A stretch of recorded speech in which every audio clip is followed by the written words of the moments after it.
RCR, la red que comunica y une al Perú.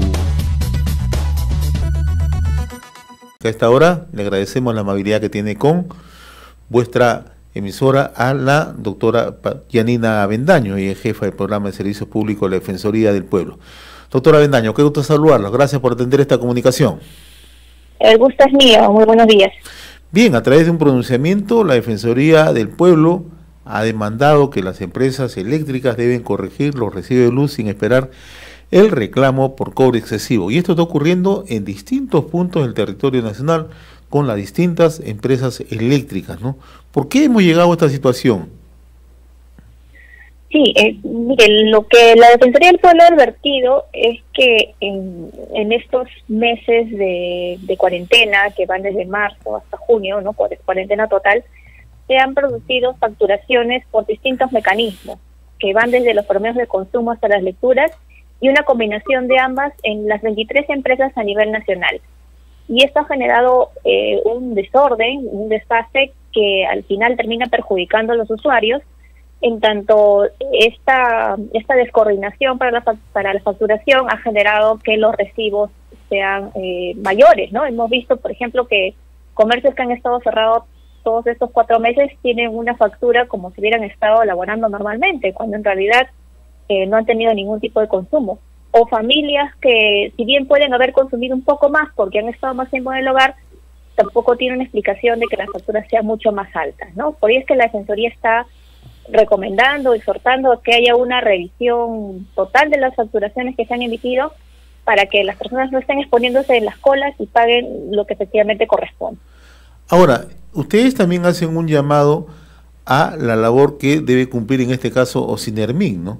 Porque en medio de esta situación de emergencia se debió adoptar un mecanismo, si no uniforme, un mecanismo que permita, ¿no?, conocer, ¿no?, el cuadro tarifario mes a mes, ¿no?, entendiendo que muchas personas, por la misma situación que estamos viviendo, iban a retrasarse con los pagos, iban a reprogramar sus pagos, ¿no?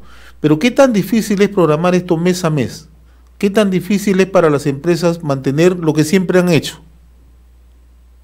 Sí, usted tiene la razón en eso, ¿no? Las empresas no han dejado de facturar. Mes a mes han ido facturando, pero han ido facturando erróneamente. ¿Por qué? Porque la facturación no ha sido del todo clara. Porque muchas de ellas no han contado con personal que vaya a hacer las mediciones casa a casa, que es lo que todavía ocurre en muchas partes del país, ¿no? Tenemos personal de las empresas que van a los domicilios a ver cuál es la lectura. Entonces, al no haber esa constatación personal, lo que se ha hecho es aplicar promedios. Y muchas veces, como le decía, este tipo de facturación afecta sobre todo a los comercios que han estado cerrados. Y en otros casos han ido haciendo lecturas, pero lecturas mal hechas o que se han combinado con promedios y que han afectado a los usuarios, ¿no? Por eso es que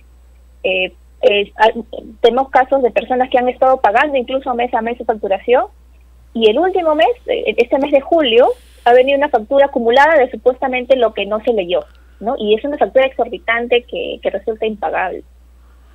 Ahora, lo más grave en todo esto, doctora Avendaño, es que algunas empresas lo que están exigiendo y le dicen cuando llegan justamente a la propia empresa a presentar el reclamo: primero cancele y luego vamos a ver su caso. ¿Esto es procedente? No, eso es totalmente ilegal. Incluso Ocinermin ha tenido que salir públicamente a señalar que esta situación no es aplicable, incluso que es vulneratoria a los derechos de los usuarios. Los usuarios tienen el derecho primero de reclamar, y luego que se resuelva el reclamo, recién la empresa está habilitada a poder cobrar. Antes no puede hacerlo y tampoco puede suspender el servicio. Por ello, lo que nosotros pedimos e insistimos es en esta refacturación general, porque no podemos esperar que todos los usuarios vayan a reclamar, porque las líneas telefónicas no atienden todas, hay todavía deficiencias en la atención virtual vía página web, y gran cantidad de personas no pueden estar haciendo enormes colas afuera de las oficinas comerciales, porque también es una fuente de contagio, y de una preocupación adicional a los problemas económicos que ya atraviesan muchas familias. Ahora, usted acaba de decir algo muy importante, ¿no? se les exige, ¿no? Las empresas dicen, no puede entrar usted a nuestro portal web para que haga usted la transacción virtual. No se puede lograr porque hay un colapso justamente en el servicio. El otro tema, llame a la central, ¿no? Uno llama a la central y muchas veces puede permanecer media hora, 40 minutos, nadie lo atiende, ¿no? Una musiquita o una grabación, ¿no? Pero el otro tema es que se siguen acumulando los recibos. No hay ninguna posibilidad de solución a la vista, ¿no? Nosotros recibimos permanentemente quejas del interior del país porque llegamos a distintos puntos del territorio nacional y esto es recurrente. Entonces, ¿qué medidas se pueden aplicar de inmediato para evitar el trance que viven millones y millones de usuarios? Sí. La propuesta que hace la Defensoría es en un primer momento hacer esta revisión de las tarifas, de las facturaciones para ver cuánto se ha consumido, pero que luego se entre un proceso también de exoneración, porque hay montos que son excesivos, que sobrepasan incluso el promedio de consumo de las familias y que las familias no van a poder pagar en inmediato. Es más, ya tienen muchas deudas acumuladas los 4 meses que las van a fraccionar en 24 meses. Las van a fraccionar y ese fraccionamiento no se va a sumar a su consumo que viene de ahora en adelante, que viene agosto y en lo sucesivo. Entonces, pedirle a las familias que paguen esos montos que exceden el 100%, el 400%, es inviable en las condiciones actuales que estamos, donde muchas personas han perdido sus empleos y en este momento todavía están en etapa de recuperación económica. Por eso lo que la Defensoría propone es revisión de las facturaciones y exoneración de todo aquello que signifique un mayor perjuicio al usuario, ya sea porque es mayor a su promedio, y que se busque alguna otra manera de compensar a las empresas, porque estos bonos, por ejemplo, electricidad, no pueden ser solamente liquidez para las empresas, sino que tienen que beneficiar al usuario, tienen que reducirle la carga que realmente va a pagar. Si se aplica a un monto exorbitante, en realidad no tiene mucha utilidad o no favorece en sí a los usuarios. Ahora, ¿qué va a ocurrir con casos, y me lo están preguntando a través de redes sociales y yo le traslado esta inquietud, ¿no? Se presentan estos problemas, pero muchos de los usuarios intentan hacer o su reclamo vía virtual o a través de la vía telefónica, no lo pueden hacer, otros no se pueden trasladar hasta las oficinas correspondientes, ¿no? No hay reclamo. En este caso, ¿qué garantiza que la empresa devuelva el dinero, sabiendo que hubo un cobro excesivo? Como le indico, lo que estamos impulsando es que haya una revisión generalizada en las 23 empresas eléctricas. Sin embargo, en este proceso, la Defensoría del Pueblo también tiene una labor importante de canalización de estos reclamos. En el caso que los usuarios no puedan efectuarlo por diversas razones, nosotros contamos con una línea gratuita, que es el 0800 15170, que atiende las 24 horas del día. Repítala, por favor, doctora Avendaño. Sí, le repito el número, es 0800 15170, que es una línea gratuita a través de la cual pueden hacernos llegar todas sus quejas, consultas, y nosotros directamente vamos a intervenir con las empresas para que su situación sea atendida. Ahora, ¿qué pasa si las empresas automáticamente fijan que las deudas se tengan que prorratear? ¿A dónde se tiene que acudir, no? Porque también es otro elemento que están viviendo muchas personas, ¿no? Sí, el procedimiento que es establecido para el fraccionamiento o el prorrateo de las deudas es que la empresa comunica esto a los usuarios, les comunica de manera de correo electrónico en sus recibos, y el usuario tiene que dar una aceptación a este fraccionamiento. No lo puede hacer automáticamente. No lo puede hacer automáticamente, tiene que haber una aceptación. ¿Y qué va a pasar con esas deudas cuantiosas? Estamos viendo en la televisión, ¿no?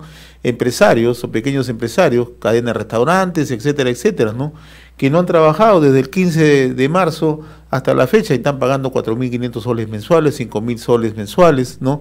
Es lo que le viene en la facturación, ¿no? Ahí los casos más dramáticos, ¿no? Así es, esos son los problemas que no se están advirtiendo. Por eso urge en realidad aplicar esta exoneración, como le indico, porque inclusive revisando la facturación puede darse el caso de que hubo un problema en el medidor y que está midiendo consumos que no se realizaron y que es fácil demostrar cuando el comercio ha estado cerrado. Entonces, esas situaciones son las que tienen que atenderse, igual la situación de las familias más vulnerables, para darles esta tranquilidad económica en estos momentos tan difíciles. Ahora, ¿qué tan difícil es la medición, no? Porque si bien es cierto, por razones de emergencia, por razones del COVID, el personal no ha trabajado, pero no hay una data que pueda establecer cuál fue el consumo en abril, cuál fue el consumo en mayo, cuál fue el consumo en junio. ¿Por qué las empresas se complican tanto o le complican al usuario?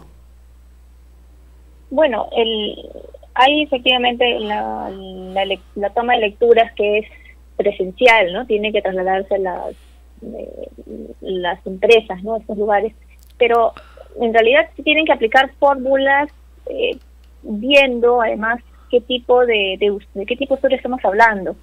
Si son usuarios comerciales, definitivamente una facturación promedio los va a afectar.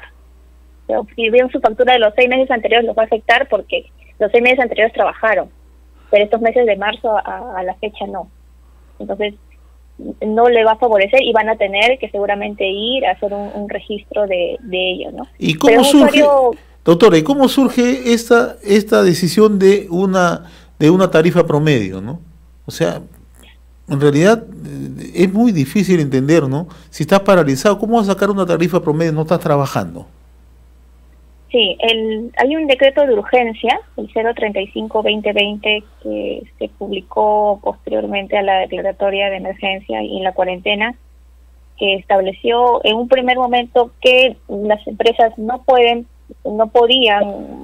restringir los servicios públicos y las habilitaban, en este caso las empresas de electricidad, a aplicar esta facturación por promedio, diciéndole, bueno, como no van a tener personal que haga esta medición, apliquen los promedios. Pero claro, no se han puesto en el supuesto de este tipo de usuarios, ¿no? Y esto no se ha visto solamente acá, se ha visto en todos los países de la región.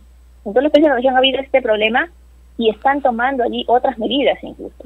En Colombia, en Chile, en Ecuador, están haciendo una revisión de las facturaciones porque saben que esta medida no es aplicable para todos. Ahora, ¿qué va a pasar si la empresa reconoce que hay un cobro mayor? ¿Va a devolverlo o es que va a prorratear en los sucesivos pagos?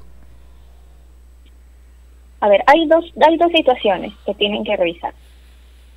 Primero, que hay un grupo minoritario, es cierto, que ha estado pagando sus facturaciones en todo este periodo.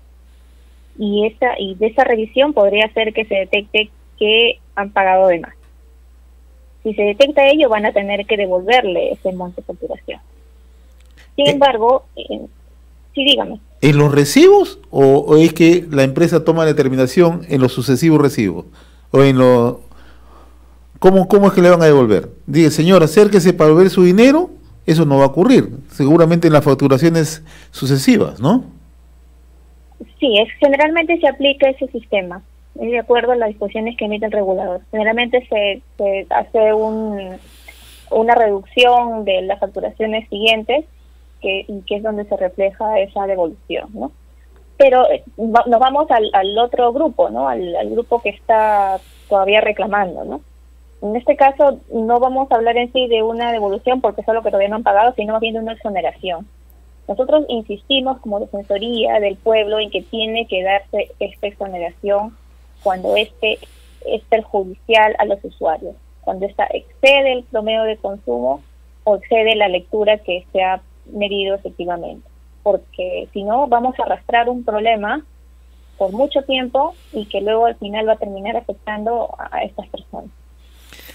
Muy bien, doctora Yanina Avendaño, jefa del programa de servicios públicos de la Defensoría del Pueblo, ha sido grato conversar con usted. Vamos a seguir muy de cerca y ojalá que la Defensoría nos mantenga permanentemente informados de las acciones que se están cumpliendo en defensa, ¿no?, de los ciudadanos, ¿no?, pero también por ser de justicia, ¿no?, en medio de esta situación que estamos viviendo. Sabemos también de los problemas que confrontan las empresas, eso también hay que, creo, ponderarlo, pero aquí todos tenemos que hacer un esfuerzo, y en este caso Ocinermin sobre todo tendría que hacer como regulador un doble esfuerzo para ver, ¿no?, si se están manejando los procedimientos y son los más acordes en esta situación.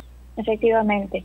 Bien, yo le agradezco la amabilidad, doctora Avendaño, que tenga buen día, muy amable, gracias. Le agradezco a usted. Muy buenos días. Buenos días. RCR, la red que comunica y une al Perú.